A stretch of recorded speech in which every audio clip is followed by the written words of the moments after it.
Nós paramos na página, no finalzinho da página 22, se eu não estou enganado. Se eu estou errado, por favor, me corrijam. Mas eu penso que é isso mesmo. Dê uma olhada no último vídeo.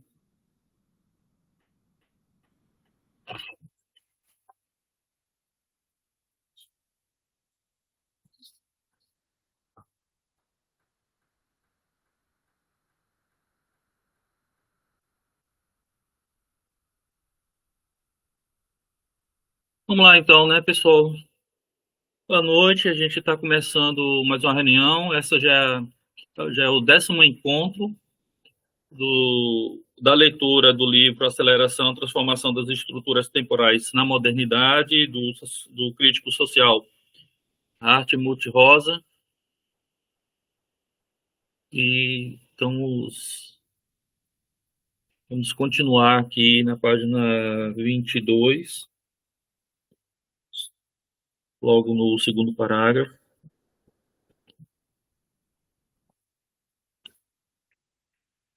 Na perspectiva dos atores, a ligação dos três planos temporais segue sempre modelos narrativos. São narrativas culturais e individuais nas quais o tempo cotidiano, o tempo biográfico e o tempo histórico são interrelacionados e tantos criticados quanto defendidos. Em tais projetos narrativos, são definidos ao mesmo tempo o peso e o significado de passado, presente e futuro, e com ele também o peso e a relevância de tradição e transformação.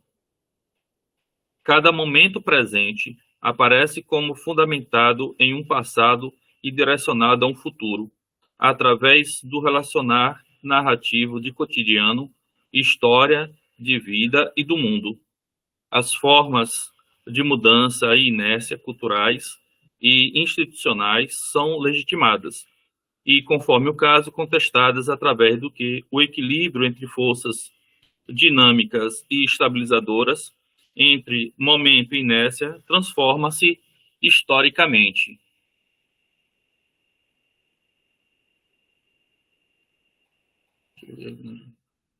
Onde eu parei?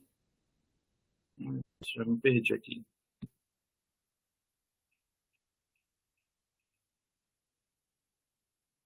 Professor, se o senhor me permite, eu acredito que é Sim. porque no slide aí tá na 24 e na leitura tá na 22. Perdão. Eu peço perdão também por não ter levantado a mão antes. Não. Tranquilo. Valeu. Obrigadão. Na parte aberta, com licença.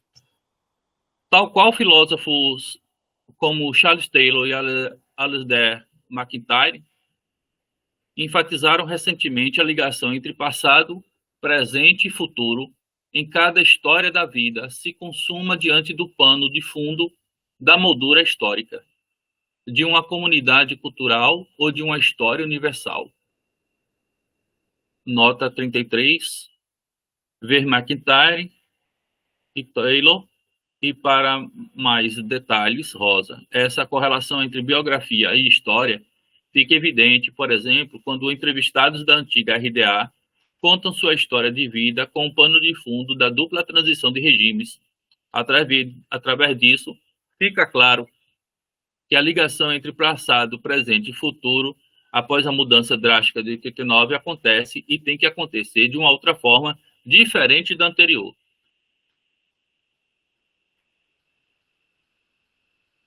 A consciência da finitude de cada resistência torna a discrepância entre o limitado tempo da vida e o tempo do mundo. Nota 34, ver Bloomberg. Voltando, ilimitado em perspectiva, em um problema tanto narrativo quanto da vida prática, a reconciliação dessa discrepância se dá em quase todas as culturas desenvolvidas. Pela introdução de um quarto plano temporal, a concepção de um tempo sacro, nota 35, O significado e papel socioconstitutivo do tempo sacralizado foi trabalhado na sociologia, especialmente por Durkheim e sucessores como Hubert e Mauss, e ainda Shatner, Curtis, Walter e Zorobabel. Esse tempo sagrado forma uma abóbada sobre o tempo linear da vida e da história. Estabelece seu princípio e fim e eleva a história da vida e do mundo a um tempo atemporal, comum e mais alto. Na cultura cristã, por exemplo, tempo da vida e tempo do mundo são aproximados ao se direcionarem para um fim do mundo. No dia do juízo final, o tempo sacralizado, ao contrário do tempo profano, linear, quantitativo, pertencente a este mundo e ao nosso cotidiano, possui caráter cíclico atemporal, qualitativo, pertencente a outro mundo. Ele se vincula ao tempo profano por meio de pontos nodais extracotidianos, ou seja, ocasiões especiais, rituais e festas. Na cultura cristã, por exemplo, o domingo, o Natal ou a Páscoa, através dos quais o mesmo tempo interrompe o cotidiano no sentido de uma pausa anxiety e a estrutura, assim, seu decorrer sequencial. Tempo cotidiano, tempo de vida e tempo do mundo fundem-se, assim, com o auxílio do tempo sacro, em um significante orientador de culturas e das ações, sob o qual modelos culturais e necessidades estruturais, exigências sistêmicas e perspectivas dos atores são abrigados. Esse uníssono, Einklang, temporal, não está de forma alguma, desde sempre, garantido. Ele tem que ser, primeiramente, construído em conflitos políticos e sociais. Isso se mostra quanto ao estabelecimento e à harmonização dos três planos temporais, que estão ligados à questão de poder, sociais e políticas. A questão sobre quem decide sobre o ritmo, a duração, a velocidade e o sequenciamento e a sincronização de eventos e de atividades cria uma arena de conflitos de interesses e lutas por poder. Cronopolítica é uma parte central de toda forma de soberania, que é, como sobretudo Virílio, não se cansa de postular e ilustrar no processo histórico, em geral, a soberania do mais rápido. Assim, no contexto de práticas cotidianas, estratégias de tempo, como deixar esperar, deter, anteceder, atrasar, mudar o ritmo, variar a duração, etc., estão frequentemente no centro de conflitos sociais, enquanto em um nível temporal intermediário, a luta pelo tempo da vida, ou seja, por tempo de formação e de aposentadoria, por reivindicações de férias e feriados, por trabalho nos fins de semana e em períodos noturnos, por regulamentação para casos de doença ou desemprego. Ocupa os debates econômicos e, por vezes, também os de cunho político em sociedades capitalistas, de forma até mesmo intensa que exigências salariais. Essa forma de confronto abrange de modo confuso o terceiro plano temporal do tempo epocal, cultural e politicamente definido.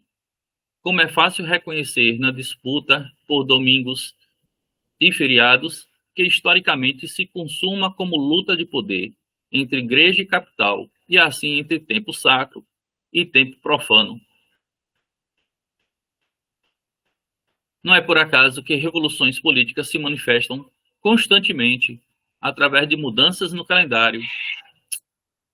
Pô, gente, tem um diacho de um gato aqui perturbando.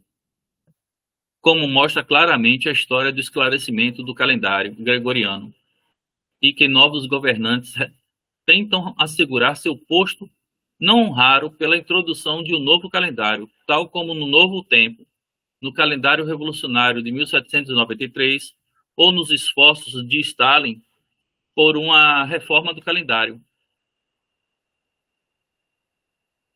O fato de que ambos os esforços, por fim, tenham fracassado, ilustra mais uma vez, admiravelmente, o quanto estruturas e perspectivas temporais se tornam uma espécie de segunda natureza dos atores.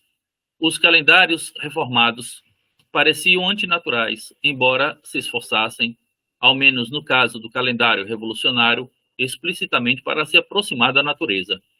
O alto grau de internalização de modelos temporais é responsável pelo fato de que a disposição dos atores frequentemente só se adapta às novas condições estruturais após um complicado e agressivo processo de reeducação, como esclarece Thompson em sua aclamada contribuição à nova disposição temporal dos trabalhadores no processo da primeira fase da Revolução Industrial. Se modelos e perspectivas temporais representam, portanto, o ponto paradigmático da mediação entre estrutura e cultura, entre perspectivas do sistema e perspectiva dos atores, e ainda de necessidades sistêmicas e expectativas normativas, isso significa que inauguram, assim, um acesso à análise sociocientífica da formação cultural e estrutural de toda uma época. Quem quer analisar o conjunto de um arranjo sociocultural através de necessidades sistêmicas e orientações culturais, ou seja, aquele que tenta sondar a natureza desse complexo estrutural e significativo, a que chamamos modernidade, em sua dinâmica e estabilidade, em suas tensões e tendências evolutivas inerentes, fará bem em se deixar guiar em seu trabalho pela especificidade lógica e desenvolvimento dessas referidas estruturas temporais. Afinal, através desses elementos, como numa lupa, os princípios e tendências que formam esse arranjo podem ser reconhecidos. O presente estudo se baseia, portanto, na convicção de que diagnósticos do presente devem ser literalmente diagnósticos do tempo. Se o complexo problema da disciplina diagnóstica é que ela não consegue mais encontrar um foco comum e escolhe, portanto, um determinado fenômeno estrutural ou cultural de maneira aparentemente arbitrária, transformando-o no ponto-chave de diagnósticos de todo o conjunto social, o que levou à confusa proliferação de definições atuais da sociedade como sociedade do trabalho, do lazer, da experiência, do risco, da informação, de múltiplas opções, assim como toda sorte de pós-sociedades, as pós-convencionais, pós-industriais, pós-históricas, pós-modernas, pós-capitalistas, pós-tradicionais.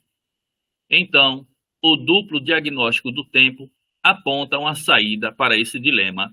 Justificar esse postulado é o objetivo e a tarefa do presente estudo. Então, podemos perceber como ele toda a questão aí do indivíduo, inclusive da sua subjetividade, da sua construção, é toda, segundo Rosa, pode ser analisada, né, pode ser pautada sobre um estudo analítico da temporalidade, né?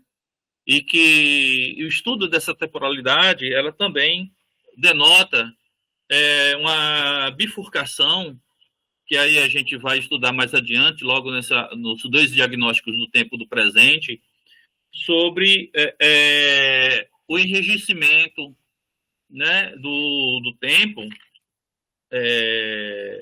o enrijecimento, social e a aceleração social, onde aquela ideia lá atrás que a gente tinha mencionado sobre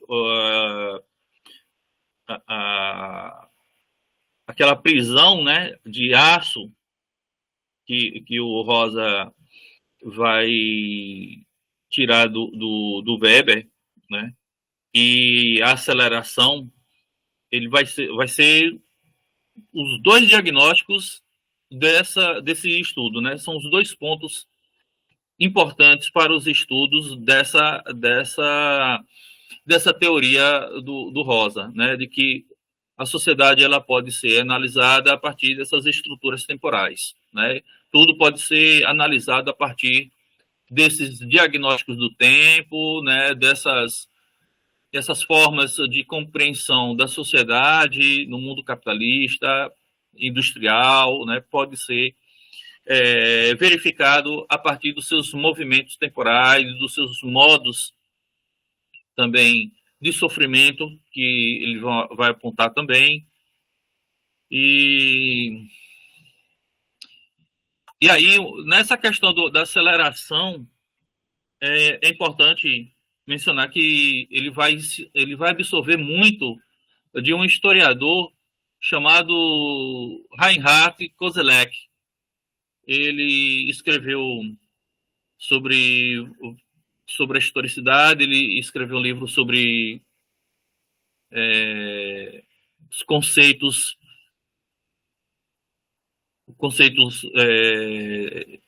históricos, ele vai abordar várias questões relativas também à modernidade, né, sempre de uma ótica assim, bem interessante. E aí é um autor que eu comecei a ler mês passado, e eu acho que ajuda bastante a uma certa compreensão das teses do Rosa, certo? Então, quem tiver interesse, já coloquei lá no Drive virtual uma obra do Reinhard Koselleck.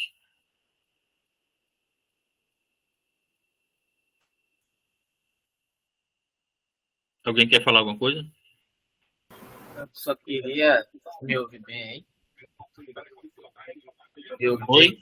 Me ouve bem aí? Agora sim, vá. Tá audível. Diga aí. Dá para ouvir bem meu áudio? Não, porque eu ainda sim. Desde ontem parece que tá com problema. Tá. Não tá muito bom, mas dá para entender. Então, eu vou sair e vou entrar de novo.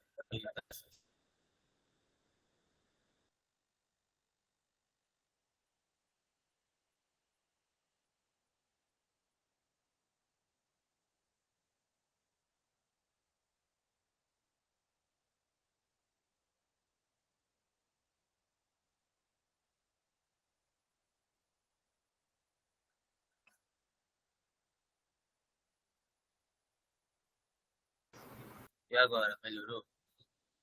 Melhorou um pouco, Alberto. Mas tá ruim ainda? Não, só não tá. É como se você tivesse um pouco distante, mas talvez seja aqui também um problema. Não sei, vocês. Agora melhorou. Tá normal agora. Tá. Beleza. Não, eu só queria, talvez, se você puder, fazer uma amarração de onde parou no último encontro. E, lógico, o argumento que ele está desenvolvendo aqui você já demonstrou, né? Do que foi abordado lá no final, né? Conectando aqui com o desenvolvimento do argumento. E me parece também que ele está colocando essa questão de uma certa perspectiva, de uma construção histórica temporal, como ele falou isso agora há pouco, né? Como uma centralidade do estudo dele do ponto de vista de que a partir daí podemos ter um objeto complexo de estudo, que é justamente a proposta dele no sentido da crítica, que ele coloca algumas questões de, digamos assim, comprometimento de alguns autores ou teóricos, tenderem a uma espécie de crítica que tende a uma espécie de formalização tautológica de um método, né?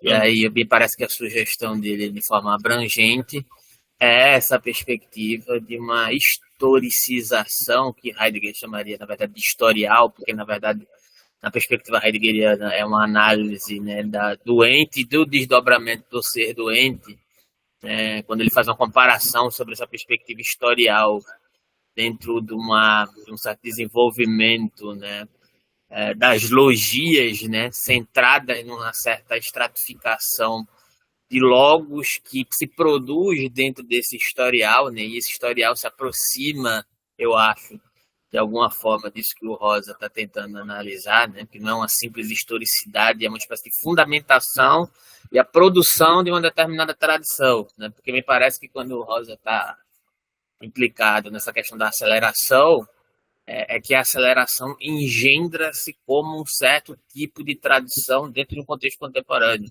né? Então, seriam questões da produção ou das produções de certas tradições. E aí, quando eu falo de tradição, não estou querendo dizer algo reverberado do ponto de vista idealista ou conservador, mas é a inerência da produção enquanto um processo historial que compromete, inclusive, a própria produção da temporalidade dentro daquele dado contexto. Não me parece que ele se aproxima dessa perspectiva de análise, né? Enfim, foi só uma reflexão, e se você puder comentar um pouco sobre como o raciocínio, né, do encontro anterior se conecta com essa questão, o que você percebe disso, acho que seria interessante. Eu acho interessante, eu acho que é por aí também, né? Tem algumas questões que vão ser abordadas nessa parte, principalmente dos diagnósticos do tempo do presente, que eu fui verificar nos textos do Koyev, né, que foi um leitor de Hegel e foi um dos introdutores de Hegel na França, no início do século XX, que, rapaz, lança-se para trás, vai até Platão, bicho. É uma coisa que, se pegarem introdução a Hegel, de Koyev, ele vai fazer uma correlação dessa questão da temporalidade com a cristalização dos conceitos, né? E aí vai toda a explanação, desde aquela ideia do mundo conceitual, né, de Platão, das ideias.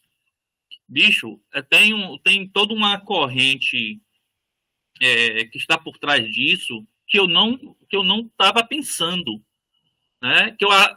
O que eu estava a princípio achando que seria um movimento extremamente empírico, né, de cunho sociológico, de cunho histórico, mas que tem no seu germe uma problemática, vamos dizer assim, metafísica muito profunda, que vai se reverberar por toda essa problemática da historicidade, dos conceitos, da cristalização, que é o que ele vai apontar aí nesses dois diagnósticos. Se vocês puderem perceber também, se vocês prestarem atenção, tem uma questão aí que vai entrar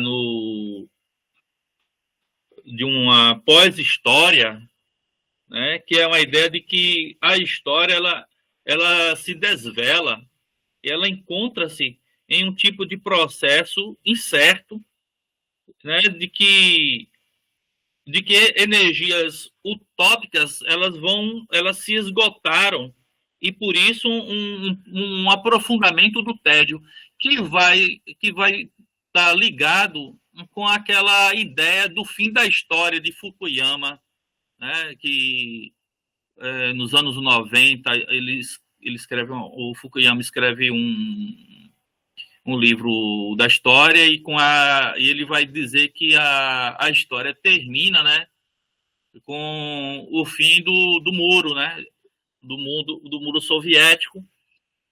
E aí vem todas essas ideias de pós-modernidade. Rapaz, eu ainda não tinha associado essa questão, justamente porque eu achava que ainda, mesmo assim, quer dizer, ainda se produziria história. Mas, por outro lado, essa ideia de abertura e de incerteza, né, e de um aprofundamento, de uma rotina, né, estabelecida pelo processo acelerativo, né, de um processo temporalizador das nossas atividades humanas, né, do trabalho humano, que ele, de certa forma, ele retira uma certa importância do agir, moldando uma certa subjetividade muito que foge um pouco à ideia de autonomia do sujeito e de progresso né, que se entendia ali depois dos iluministas, né? E aí eu comecei a repensar aqui, Alberto, aquela coisa do Hegel, do senhor e do servo, que eu acho que tem uma relação aí profunda, e agora eu estou começando a entender como é que essas engrenagens elas estão se moldando. O Koselleck, que é o historiador de uma obra chamada, deixa eu ver aqui se eu lembro, Uma Latente Filosofia do Tempo, né? Ele vai identificar que nos fins do século XVII e durante o século XIX houve uma ruptura entre o passado e o futuro. Mais ou menos isso aqui que o Rosa está apontando, né? Quer dizer, que entre o passado e o futuro, em que antes havia uma certa sequência e uma percepção clara desses eventos interligados, né? Você estudava história, você sabia que um fato ligava a outro fato se ligava a outro fato adiante, e se percebia uma certa lógica, né, interna dos fatos históricos. O que o Koselleck vai apontar é que nessa modernidade, né, que vai chamar que alguns chamam dessa pós-modernidade, é que há uma ruptura,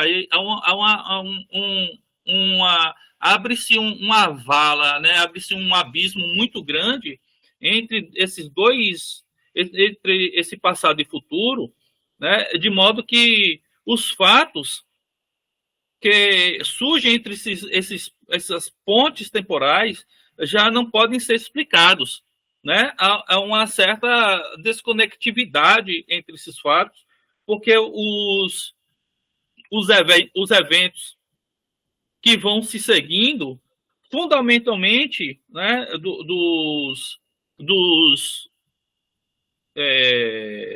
dos eventos anteriores, né, eles são meio que deslocados.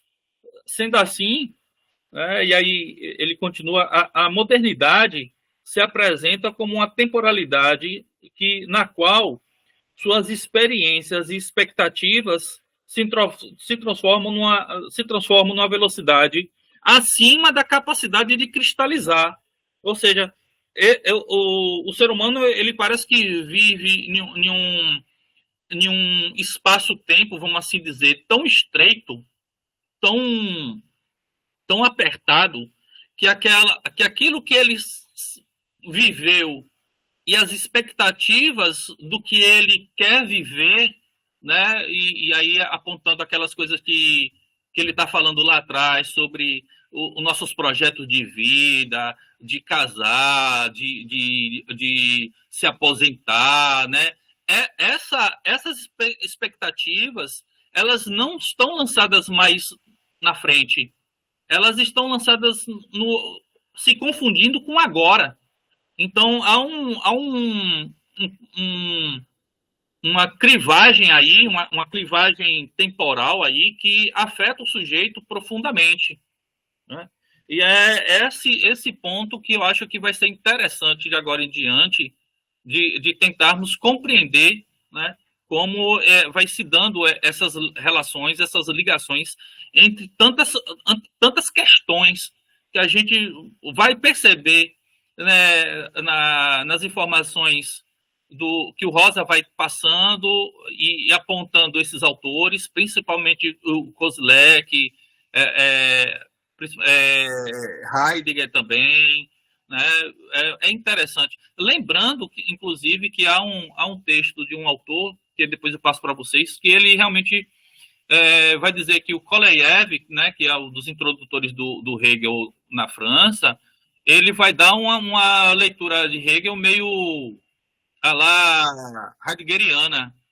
Inclusive, há ali as questões relativas aos termos, né, que o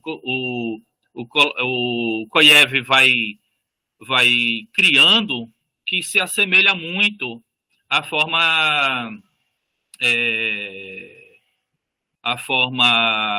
filosófica, vamos assim dizer, do Heidegger.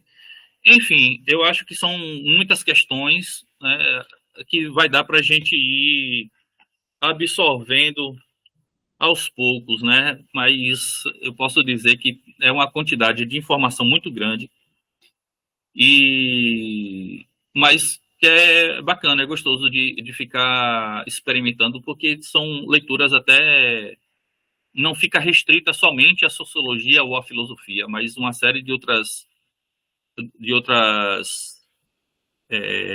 linhas, né, de pensamento e escolas que eu acho que vai dar para quem estuda essa área aí vai ser muito bom.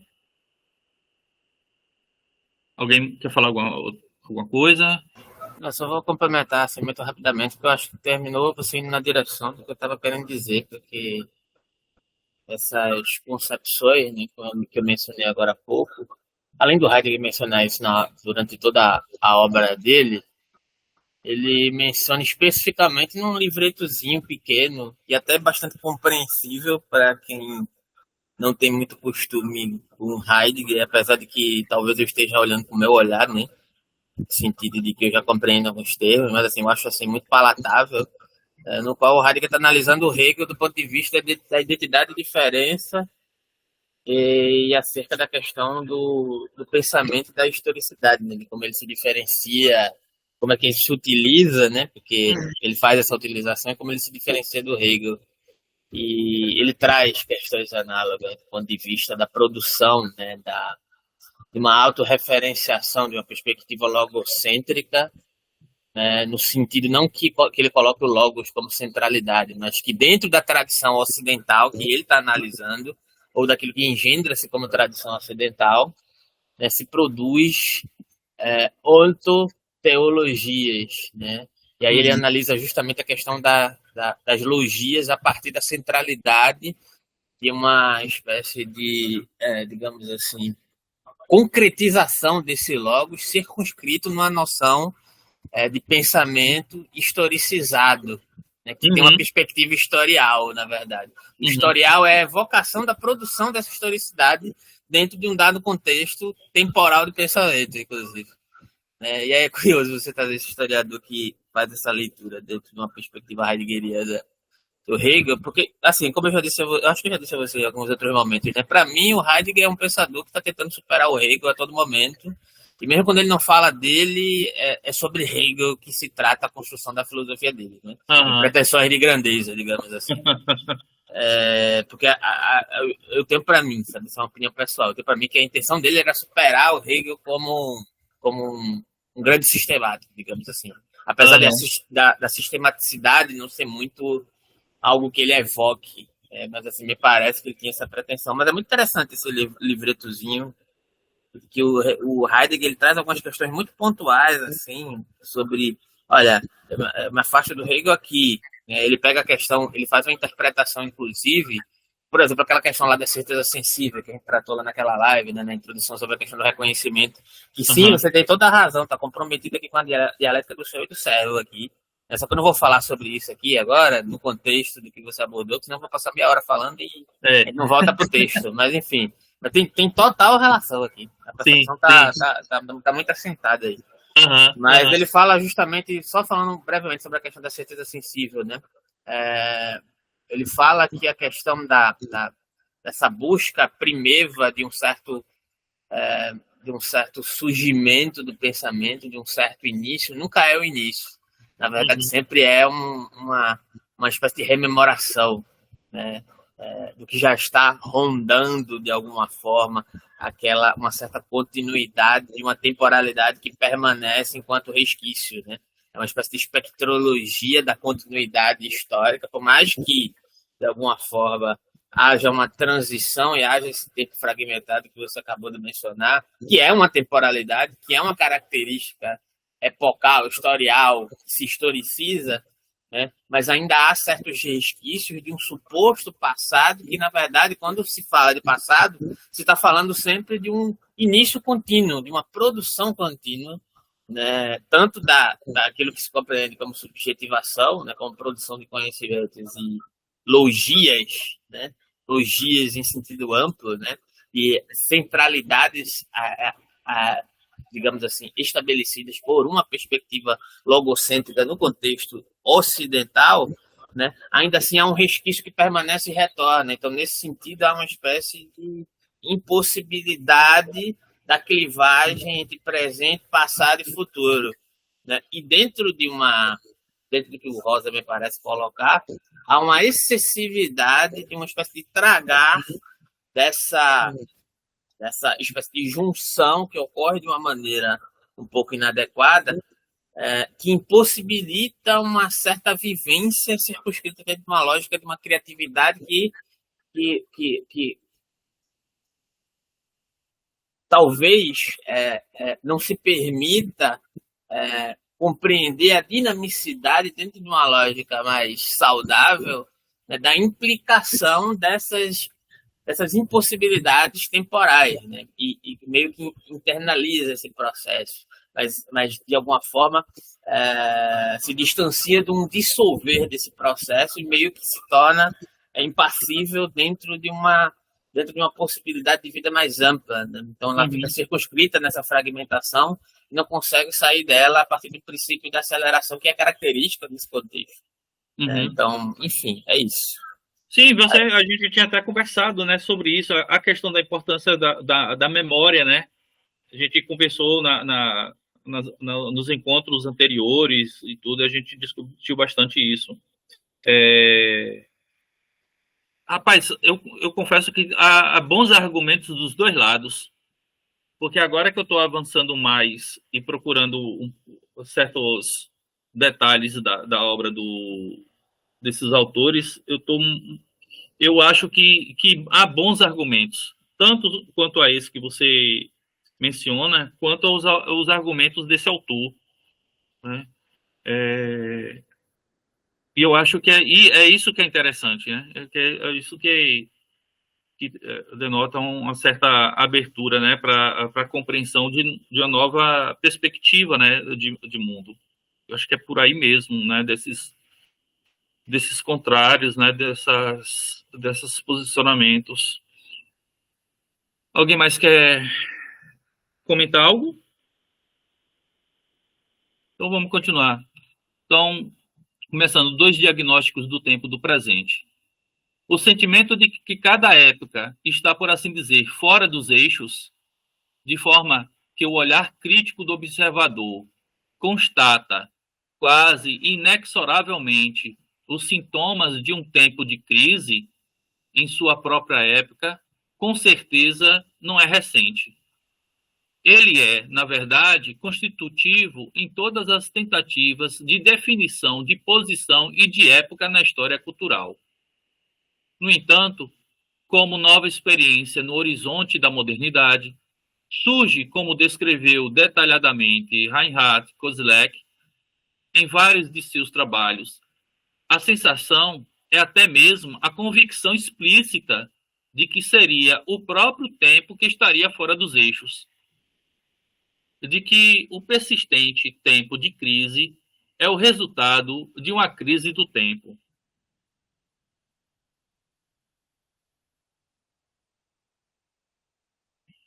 Os observadores da modernidade são unânimes no diagnóstico do tipo de mudança do tempo, mesmo divergindo quanto à sua avaliação, desde aproximadamente 1750, época identificada pelos editores dos conceitos fundamentais históricos, como tempo de Sela ou Zatterzeit, ou seja, muito antes do início da Revolução Industrial e ainda antes da Revolução Francesa, surgem em uma quantidade que cresce rapidamente, escritos sobre a percepção de uma enorme aceleração do tempo e da história, muitas vezes relatados em estado de perplexidade. Esse sentimento se fortalece ainda mais, especialmente com a introdução do transporte ferroviário, e passa no âmbito da Revolução Industrial, por assim dizer, a saturar a experiência da prática cotidiana. No decorrer ulterior da história da modernidade, como quero mostrar no próximo capítulo, chegam de forma oscilante sempre novos diagnósticos da aceleração da velocidade, da vida do mundo, da sociedade e da história, ou até do próprio tempo. De forma que Peter Conrad pôde constatar em sua colossal obra de história cultural, Modern Times, Modern Place, de 99, concisa e objetivamente, entre aspas, modernidade diz respeito à aceleração de tempo. A experiência de aceleração contínua determinante até o presente e deixa seus rastros em quase todos os diagnósticos populares e científicos do tempo. De fato, estabelece-se no curso da Revolução Política de 1989 e da proximidade contemporânea e da aproximadamente contemporânea Revolução Digital, nas tecnologias de comunicação e em face do processo de interligação global por ela possibilitado e facilitado, um discurso de aceleração mais recente, que Gundolf Frei-Murray, no ano 2000, substituindo toda uma multidão de ensaístas, colunistas, políticos e economistas, com total consciência do histórico do diagnóstico da aceleração, sintetiza da seguinte forma: somos contemporâneos de um ímpeto de aceleração único na história da humanidade, e que, em retrospectiva, faz a Revolução Industrial parecer confortável. Filósofos como Stefan Breuer, sem dúvida, a velocidade é a deusa dos dias de hoje, fim da citação, e sociólogos como Frederick Jameson, tempo é hoje uma função de velocidade, evidentemente perceptível apenas em termos de seu grau ou rapidez como tal, confirmam, do ponto de vista acadêmico, essa percepção cultural dominante. No entanto, a experiência fundamental, característica para a modernidade em todas as suas fases, de que tudo se torna cada vez mais rápido, de que tudo está em constante fluxo e de que o futuro, consequentemente, está totalmente indefinido e incerto, não podendo mais ser previsto através do passado e do presente, define apenas um lado da maioria dos atuais diagnósticos críticos do tempo. E aí, só comentando, Alberto, eu pensei muito aqui na questão do método histórico dialético de Marx, sabe? De que você estudando alguns fatos, né, você pode projetar uma certa previsibilidade de fatos posteriores. E aqui acaba colocando essa ideia, esse método marxiano, né, em uma certa posição de tentar provar que ainda vale, né, a ideia do Marx, né? O que você acha?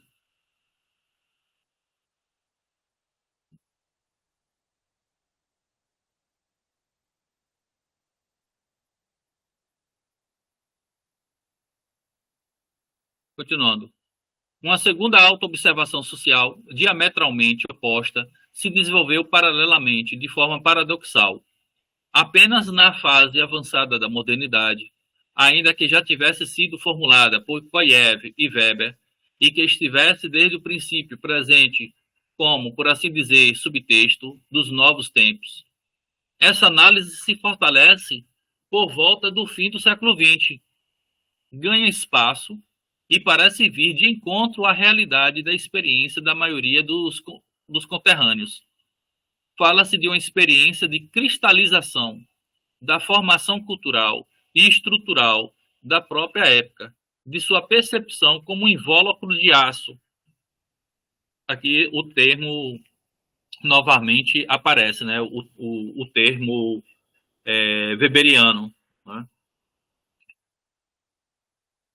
Invólucro de aço e estática, na qual mais nada de fundamental se modifica e nada de novo acontece.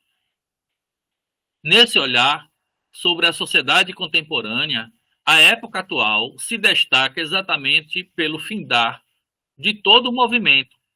As energias utópicas se esgotam, pois todas as possibilidades do espírito e das ideias parecem ter sido exauridas, motivo pelo qual a disseminação de um enorme tédio ameaça se instaurar. Essa tese se encontra formulada de forma mais marcante nos discursos pós-histórico, né, pós-story, e na tese de Francis Fukuyama sobre o fim da história. Embora também encontre seu reflexo em definições ex-negativo da própria época, como período de fim ou pós, como pós-época do fim da razão, do sujeito, dos valores, da educação, das narrativas, da política, da história, etc. Esses últimos diagnósticos de uma mudança de época são historicamente inéditos, em comparação aos mais antigos, na medida em que aparecem como assimétricos ou fracionados. São observações de uma ruptura de época, sem uma visão correspondente de um recomeço cultural, consequentemente uma ligação plena de sentido entre passado, presente e futuro. Os dois diagnósticos do tempo, o da aceleração social e do enriquecimento social, que parecem tão ambiciosos, são apenas, à primeira vista, contrários. Na marcante metáfora da paralisia frenética, que devemos agradecer a engenhosa tradução de Inertiae Polar, de Paul Virilio, eles são reunidos de forma significativa em um diagnóstico pós-histórico, no qual o frenesi da história dos acontecimentos recobre apenas de forma precária e, por fim, até engendra a estagnação dos desenvolvimentos ideológicos dinâmicos e das estruturas profundas. No próximo capítulo tentarei esclarecer que a complementaridade dessas experiências críticas do tempo não é apenas um construto acadêmico distanciado da realidade, mas antes que ela encontra seu reflexo drástico na expressão própria da sociedade. E aqui redescrita a paradoxal estrutura temporal da modernidade, e a fortiori da modernidade tardia, que converte as experiências de aceleração sempre em seu oposto diametral. Pode ser observada não apenas no plano do tempo histórico, mas ser observada mais igualmente nos planos do tempo da vida e do tempo cotidiano. De forma análoga ao paradoxal duplo diagnóstico simultâneo da aceleração da transformação social e da inertificação do desenvolvimento social, é possível encontrar na história da modernidade queixas periódicas a respeito do aumento da velocidade, da vida e de um ritmo de vida cada vez mais acelerado, aos quais são relacionadas diversas características adoecedoras, sobretudo na forma de nervosismo e sobrecarga. Nota 56. No início do século XX, por exemplo, foi difundido o diagnóstico da neurastenia, como demonstra Joaquim Radical em seu brilhante estudo sobre a era do nervosismo, como consequência de um ritmo de vida frenético. Também interessante sobre esse tema, Simmel, enquanto no nosso tempo, nos Estados Unidos, uma forma muito parecida de doença da pressa foi descoberta, supostamente com as mesmas causas. Sobre a gripe yuppie como reação patológica ao estresse. Voltando. Que, curiosamente, são acompanhados de um subtexto contrário, no qual se reclama do tédio estático da vida moderna. Lenui se torna palavra de ordem justamente no momento em que a Revolução Industrial multiplica a velocidade em todos os âmbitos da experiência humana. Como percebe Peter Conrad, associado a isso, eu tenho a nota 57. Conrad, também no romance Douglas Coupland Generation X, cujo significativo subtítulo é Contos para uma Cultura Acelerada. O principal problema dos protagonistas, como consta explicitamente no texto, é esse tédio estático após o fim da história. Em Texla-Roma, onde a maior parte das histórias se desenrola, o tempo congelou em um ano de 1974 infinito. Continuando. Associado a isso, surge o sentimento de que a vida voa cada vez mais rápido, embora, em média, a expectativa de longevidade nas sociedades ocidentais tenha aumentado continuamente. A experiência do tempo estático se torna patológica na depressão clínica, que não poucos psicólogos supõem representar uma reação à exigência da aceleração impossíveis de serem satisfeitas. Adoecimentos depressivos parecem estar, segundo vários levantamentos, em processo de aumento na sociedade presente. Nota 58, vê capítulo 11, 3. A transformação acelerada das condições de vida instituições e relacionamentos, ou seja, a aceleração da mudança social apresentada aos indivíduos, o problema de terem que planejar suas vidas a longo prazo para dar-lhes uma certa estabilidade, resistentes ao tempo, sem, no entanto, poderem fazê-lo de forma racional em fase da crescente contingência das relações sociais, essa dificuldade cada vez mais intensa da modernidade tardia se coloca, como será mostrado na quarta parte desse trabalho, não apenas aos atores individuais, mas também como problema social e subsistêmico de direção e superação de contingência, e revela-se um problema fundamental do nosso tempo. Alguém quer comentar alguma coisa?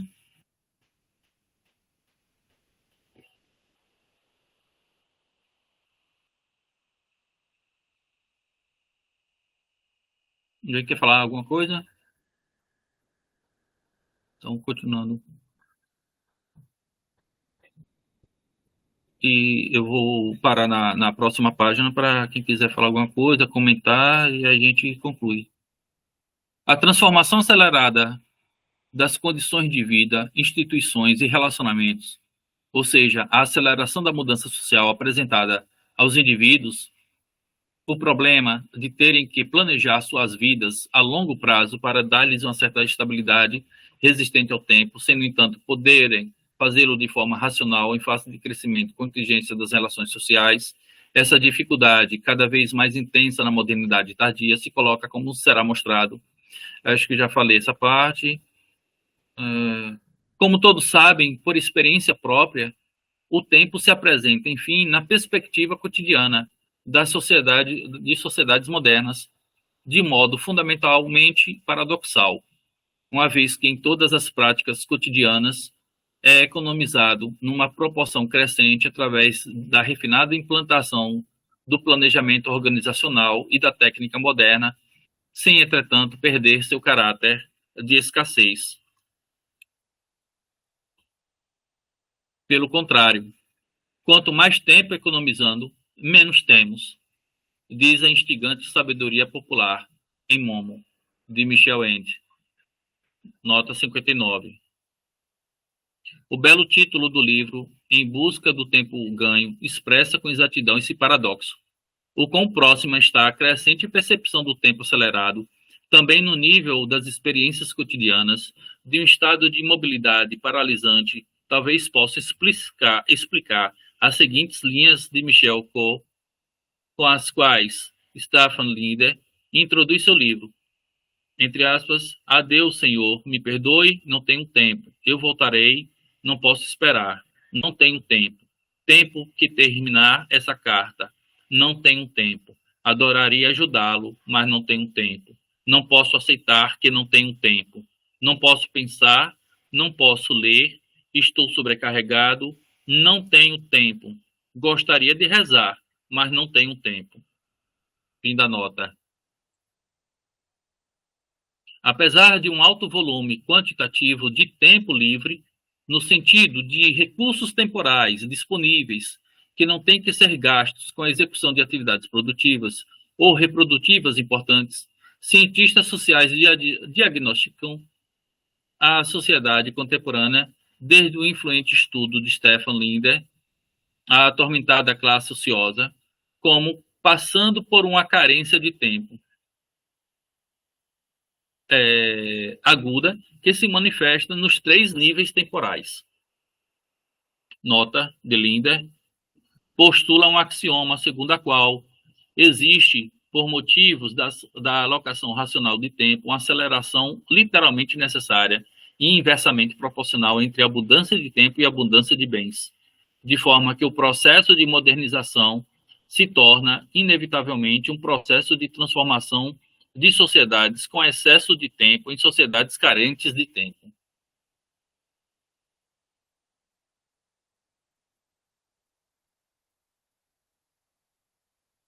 Voltando, a sociedade americana, no momento, está faminta, não como os somalis ou outras culturas tradicionais que morrem por falta de alimento, mas faminta da suprema escassez do mundo pós-moderno, do tempo, escrevem.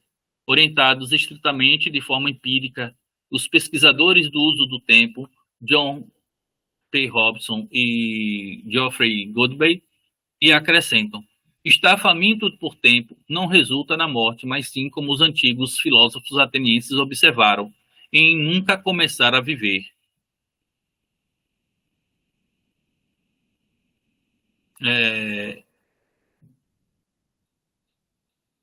É interessante, né? Porque aqui fala um pouco sobre essa fome do tempo, né? E quanto mais a gente, quanto mais a gente cria tempo, né, no sentido de que as manufaturas e a produção automática ela se torna extremamente avançada e evidente no nosso dia a dia, paradoxalmente, a gente produz muito tempo, mas a gente tem uma escassez de tempo. Né? Ou seja, a gente produziu uma certa estrutura social mecanizada e que poderia fazer muito trabalho em menos tempo, paradoxalmente, nos colocou numa situação de escassez do tempo, porque a gente acaba sendo levados à noção de que esse excesso de tempo tem que ser preenchido com mais trabalho. Né? Então, há sempre essa sensação, essa experiência da falta de tempo, ela é paradoxal no sentido de que a gente produz instrumentos, né, construímos máquinas que realizam mais trabalho em menos tempo, e parece que a gente tenta preencher esse excesso de tempo com mais trabalho, e aí a gente acaba ficando com escassez de tempo. Né? É uma coisa realmente... E aí é que produz as psicopatologias, né? Que a gente poderia estar com uma vida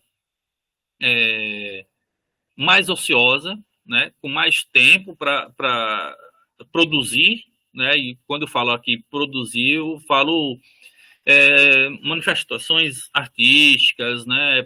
Mais produções intelectuais, né? Uma ociosidade mais criativa, né? Fazendo aqui uma menção ao livro O Ócio Criativo, de Domenico De Masi, né? Então, pelo contrário, nós vivemos numa sociedade onde a produção do tempo leva-nos a uma escassez individual do tempo. E essa escassez do tempo é o que vai nos produzir os diversos diagnósticos, né? As psicopatologias, que são a base para a minha investigação, né? Justamente nisso aí. Tá? Alguém quer falar alguma coisa?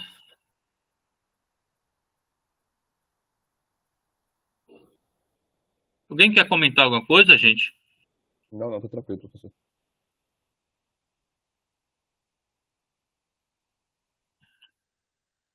Se a aceleração em si é julgada como uma transformação temporal maligna ou benigna, depende, obviamente, das consequências que se leva em consideração.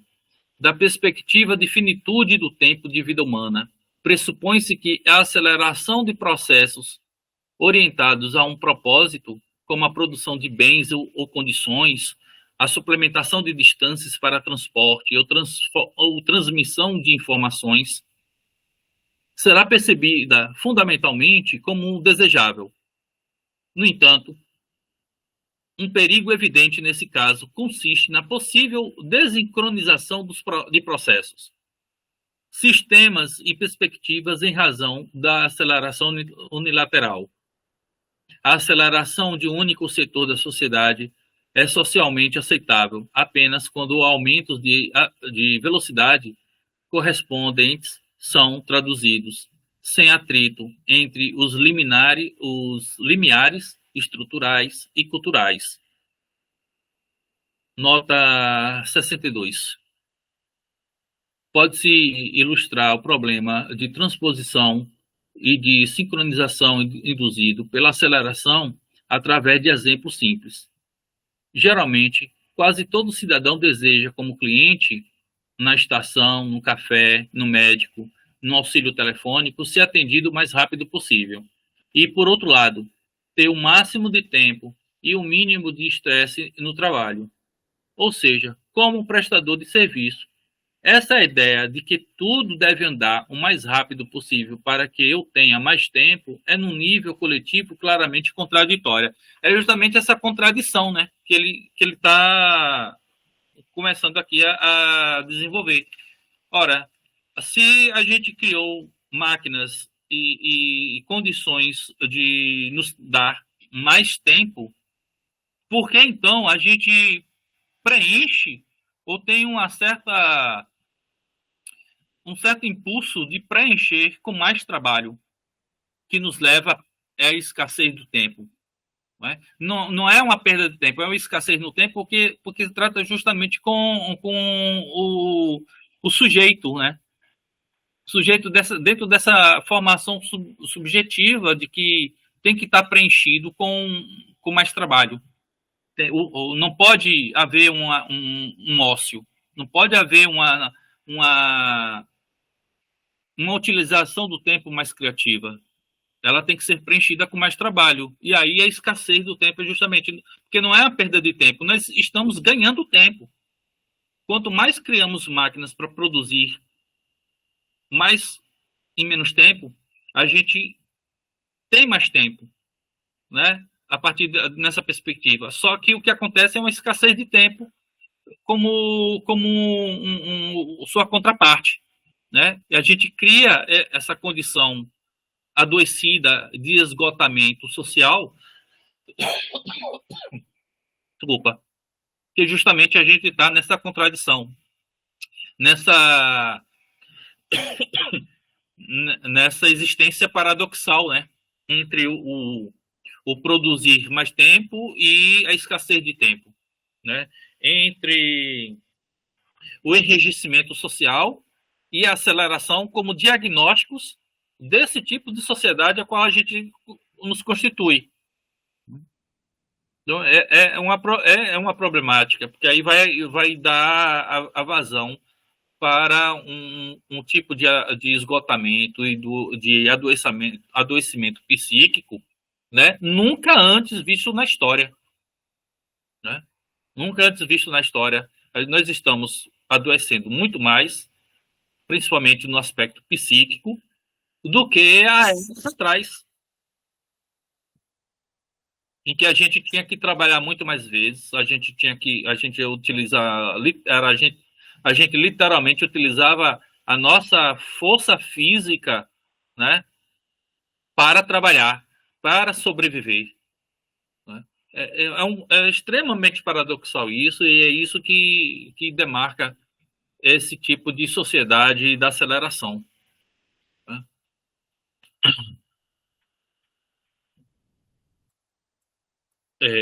Gente, eu vou parar por aqui, porque eu realmente estou já cansado. Então, a gente vai parar aqui no finalzinho da página 35, certo? Na próxima reunião, a gente continua, né, nessa parte em um número crescente de diagnósticos temporais. Aí a gente continua a partir desse ponto. Tudo bem? Alguém quer falar alguma coisa? Alberto, quer comentar algo? Não dá para ouvir, Alberto, tá ruim. Alberto, tá como se você estivesse bem longe, bicho. Isso. Alô? Alberto? Alô? Melhorou. Melhorou. Então, só muito brevemente, nessa questão como eu tinha suscitado inicialmente, né, a questão da temporalidade que se introjeta dentro desse sentido acelerativo, né, que cria um processo de assujeitamento uma espécie de impregnação da ocupação, né? Na verdade, me parece, na verdade, uma espécie de excesso de representatividade da noção, além da noção de uma espécie de noção distorcida da perspectiva do trabalho, né? Que é uma espécie de, digamos assim, de espetacularização da noção do trabalho, de uma espécie de tautologização da noção de trabalho, né? Ela, inclusive, se perfaz por uma espécie de investimento, né, da ideia de, você até utilizou uma palavra aí, de produção, né, que é uma palavra que é muito ligada a, depois você fez questão de fazer a ressalva, né, que é muito ligada a um certo tipo de ocupação, né? Então, me Aham. parece que, na verdade, a implicação dentro de uma lógica tecnológica circunscrita a essa espécie de relação que o Rosa traz acerca dessas três possibilidades temporais, né? Dentro do sentido dialógico, dentro da perspectiva histórica que atende pela alcunha da nossa contemporaneidade, né? Que pode talvez ser entendida por uma das nomenclaturas como pós-modernidade, ela tem por característica, digamos assim, se fixar em relações supostamente disponíveis, né, ou relações de supostas criações de disponibilidade temporal enquanto oferta, mas ao mesmo tempo eu não acho nem que seja uma questão de que há uma contradição, na verdade, porque se houvesse uma contradição concreta, há uma contradição abstrata. Se houvesse uma contradição concreta, haveria a dissolução dessa relação, né? Há uma contradição abstrata, né? Há algo que parece ser contraditório, mas que, na verdade, continua de uma maneira multifacetada, produzindo, na verdade, conexões limitantes a partir de uma suposta disponibilidade abstrata, a partir de um suposto, digamos assim, de um suposto não, de relações multiplamente oferecidas, né, que resultam, no final das contas, no estabelecimento de um campo, entre aspas, metafísico ligado a esse tipo de temporalidade criada nesse contexto, né, que te oferece falsas relações do ponto de vista de concretude, né? Falsas não no sentido moral, nem no sentido de uma conjectura de um diagnóstico absoluto, etc., né? Mas falsas do ponto de vista de que a própria disponibilidade criada, na verdade, já é uma reintrojeção, né, de uma espécie de modulação, né, dessas relações de um certo sentido de assujeitamento ligado a esse tipo de disponibilidade social ligada a essa relação histórico-temporal característica, inclusive, tem uma questão que eu ia perguntar, mas assim, a gente está encerrando, né, sobre que se relaciona mal, inclusive, com essa possibilidade do tédio, né? O tédio é visto como algo que até que aparece lá no Bill Churran, e o Bill Churran faz até um elogio do tédio, porque o tédio tem essa possibilidade, na verdade, de nos deslocar, né? Uhum. De nos deslocar dessa incessante ocupação abstrata, no final das contas. Porque É. se cria uma disponibilidade abstrata e ao mesmo tempo. E aí, não à toa, eu acho que ele falou sobre a questão de como os calendários são motivos de embates, porque o calendário circunscreve uma rotina, né? Uhum. O Uhum. sábado, o domingo, né? Uma Sim. coisa que eu odeio escutar, que eu sempre detestei, é que o domingo é o dia para se divertir. Não, não, domingo é o dia que você tem que ter o seu lazer. Não, o lazer é a hora que eu decidi. Se eu decidir numa Uhum. segunda-feira, a hora que eu Uhum. quiser, essa vai ser a hora do meu lazer, saca? Então, Uhum. mas tem essa lógica, né? Que aprisiona as É. pessoas dentro de uma lógica de percorrer uma hora da diversão, na hora do trabalho, a hora disso, a hora daquilo, né? Então, isso modula, isso assujeita, isso produz composições difíceis até de produzir uma real diferenciação, difíceis até de produzir um trabalho que, ao invés, digamos assim, de ser algo que dignifica a aula, né, vai tornando-a cada vez mais miserável do ponto de vista amplo de realização humana, né, enquanto composições políticas, psicológicas, né, de uma autossatisfação, de uma maneira de se relacionar com a sociedade para com as outras pessoas, enfim, acho que tem uma série de questões interessantes aí que a gente pode pensar no sentido amplo. Enfim, era esse meu comentário. Sim, ótimo, ótimo. Você até me lembrou aqui de algumas questões que eu acabo ficando preso também. Eu até caio nessa lógica também de determinar um tempo da semana para o ócio, né? O que não deveria ser. Só corrigindo aí um ponto que você falou no início de uma ação, acho que você falou tautológica, e o Rosa, justamente, o que ele propõe é o contrário, de que a modernidade ela deixou de ser tautológica e se tornou algo incerta. E se tornou, esse futuro tornou-se um futuro incerto, aberto, completamente destituído de um telos, né, de um acabamento, né, justamente naquela questão relativa a, ao projeto de vida, né, que ele menciona anteriormente. Mas eu acho que eu concordo com você. Tudo isso que você apontou, eu acho que é por aí mesmo, né? Agora, esse tédio dele é outro ponto, né? Que é, realmente é diferente da percepção, né, do Byung-Chul Han. Eu tenho até que anotar essa diferença, né, entre os dois, entre tantas outras coisas, mas é um ponto também a mais para diferenciar, né, desses dois autores que a qual eu me dispus, né, a, a estudar. Então, mais alguém quer falar alguma coisa? Só muito rapidamente.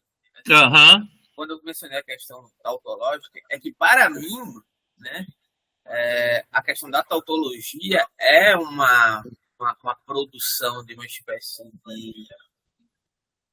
digamos assim, impassividade que recai nessa falta de horizonte. Aí eu não estou dizendo por Rosa, né? Para mim, ela se implica dentro desse contexto. A tautologia que faz com que se perca esse horizonte de produtividade realmente criativa.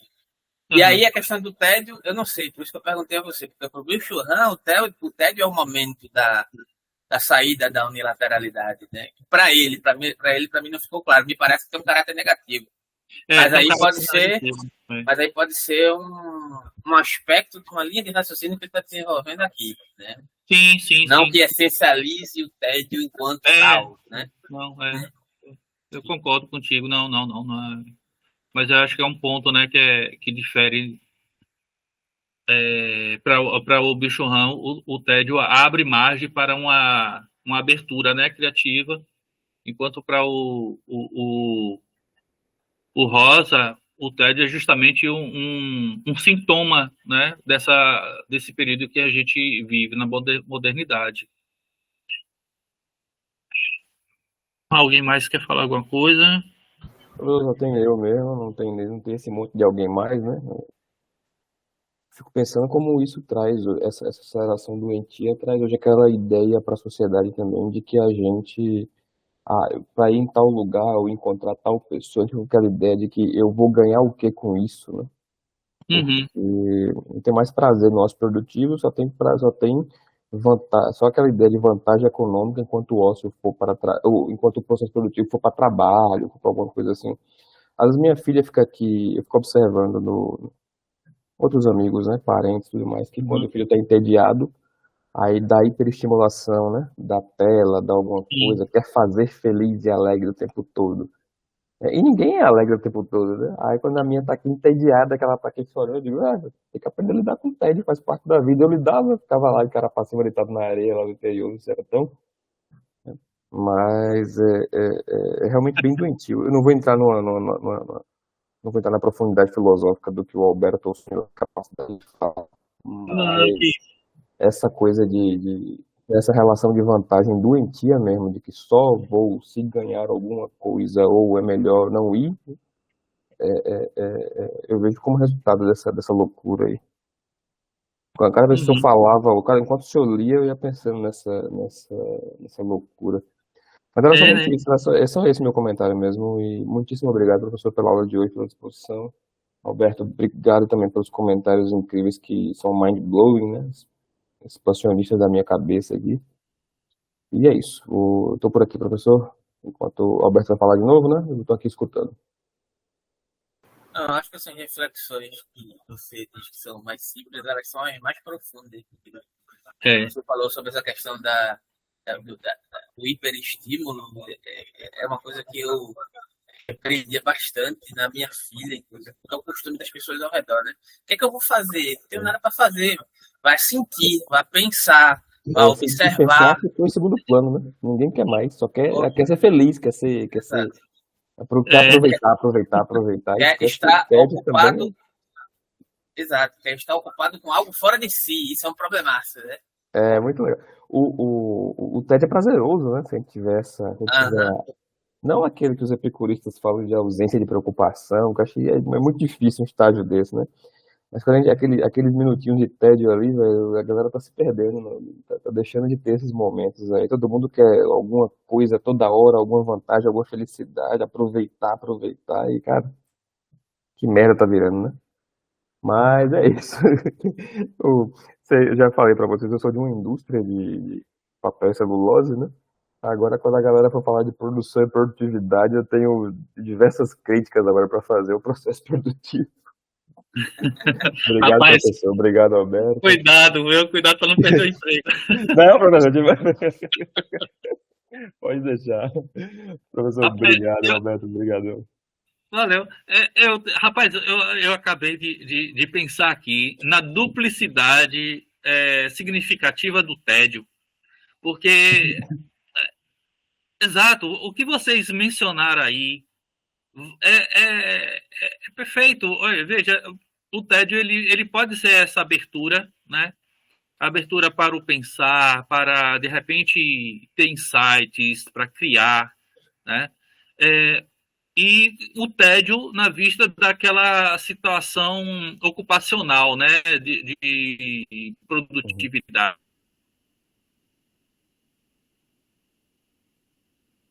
né, o cara acordar todo dia naquela hora, fazer aquele percurso, e aí no dia seguinte se repete a mesma coisa, no dia seguinte mais a mesma coisa. Então aí vocês podem ver que o tédio ele pode apresentar essa duplicidade, né? Ele pode ser, por um lado, pode ser É, uma abertura, e por outro lado, pode ser justamente esse enrijecimento social a qual o Rosa aponta. Eu acho que nisso ele poderia ter explanado nessa duplicidade, ou talvez não tenha pensado nessa duplicidade nesse momento aqui, apontado até aqui, né? Porque não sei mais para frente como é que ele vai resolver essa questão. Mas é isso que eu comecei a pensar aqui agora, rapaz, nessa questão do tédio. Eu acho que é um ponto interessante, importante para dialogar os dois autores que eu estou estudando, né? O Rosa uhum. e o Han, né? Eu vou até. Daqui a pouco o tédio vai ser sinônimo de qualidade de vida. Ter tempo de tédio, tempo ocioso vai ser Sim, sim, só sim. para quem tem dinheiro e tempo de sobra, né? De novo tempo, né? Uhum, uhum. É interessante porque me lembra até a questão do inútil em Heidegger. Eu acredito que o Ah, Heidegger ah, a dá para tecnicização. se aproximar. Alberto, fale mais próximo, que eu não estou ouvindo. A questão é porque tá com algum problema aqui, melhorou? Melhorou Melhorou. agora.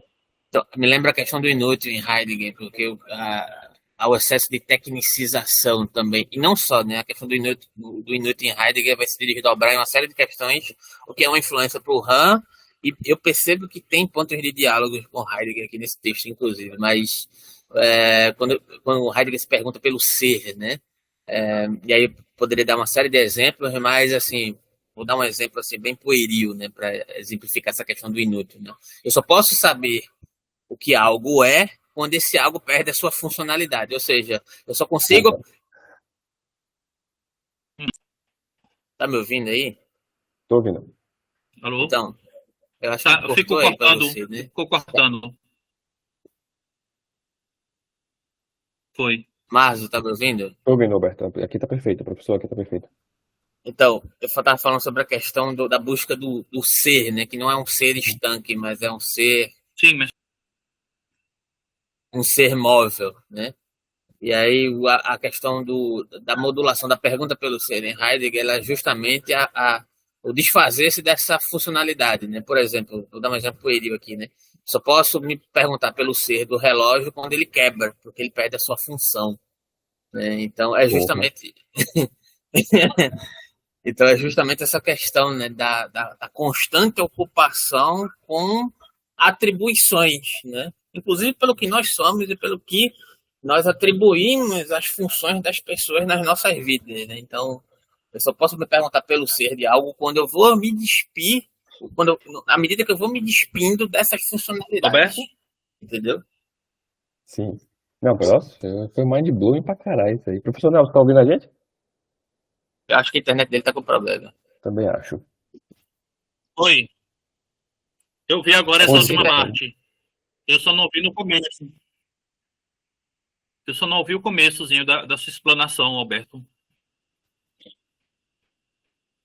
Então, tá me ouvindo agora? Você tá me ouvindo? Tô, tô. Então, eu fiz uma analogia com a questão do inútil em Heidegger, né? Que esse é um exemplo mais Aham. pueril, né? Que é o despir-se das funcionalidades. Inclusive na relação, por exemplo, a gente poderia se perguntar sobre nas nossas relações de amizades, né? Eu realmente tenho um apreço por alguém ou eu só atribuo funções, né? Do ponto de vista de que Heidegger fala justamente sobre eu só posso me perguntar pelo ser de uma coisa quando essa coisa perde a sua funcionalidade, né? É o relógio quebrado, é a locomotiva que não atende àquela funcionalidade de fazer o transporte. Aí eu começo a perceber que as coisas não são aquilo que elas se propõem dentro de uma lógica de utilidade. Aí eu posso me fazer perguntas mais profundas do ponto de vista, para além da minha atribuição representativa, daquilo que aquelas coisas têm função, ou do que alguém tem uma função na minha vida, ou dentro de uma certa compreensão de uma imagem que eu profiro de mim mesmo enquanto uma função.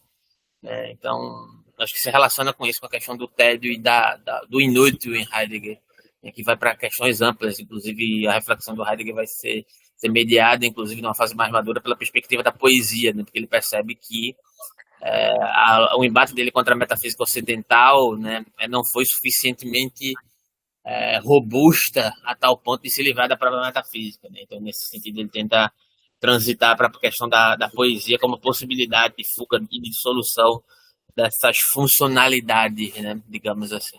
Mas, enfim. Uhum. E aí eu acho que o texto tem relação. No início eu falei isso, né? Acho que o texto abre um diálogo para com Heidegger nesse sentido, inclusive. Né? E o Han, com certeza, está dialogando o tempo todo com Heidegger. Mas me parece que há uma possibilidade de diálogo aqui enquanto historicidade, enquanto uma alusão com a perspectiva da modulação das perspectivas de um logos que se implica dentro de uma questão histórico-temporal, dentro de uma compreensão historial, a partir dessas possibilidades de engendração das tradições, digamos assim, né? Enfim, é isso. Pô, muito bom mesmo.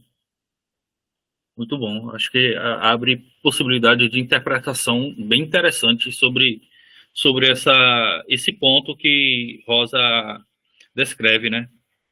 Muito bom mesmo. Espero, então, alguém mais quer falar alguma coisa? Comentários? Não, Não? professor, terminei com essa. Eu vou abrir uma cerveja aqui e refletir sobre o dia de hoje. Opa! Eita, pau, aí é bom demais. Então, gente, terminando aqui na página, último 35, né? parágrafo da página 35, Beleza, professor, certo? boa noite. Muito obrigado por hoje. Alberto, obrigado, cara. Valeu. Valeu, gente. Obrigadão.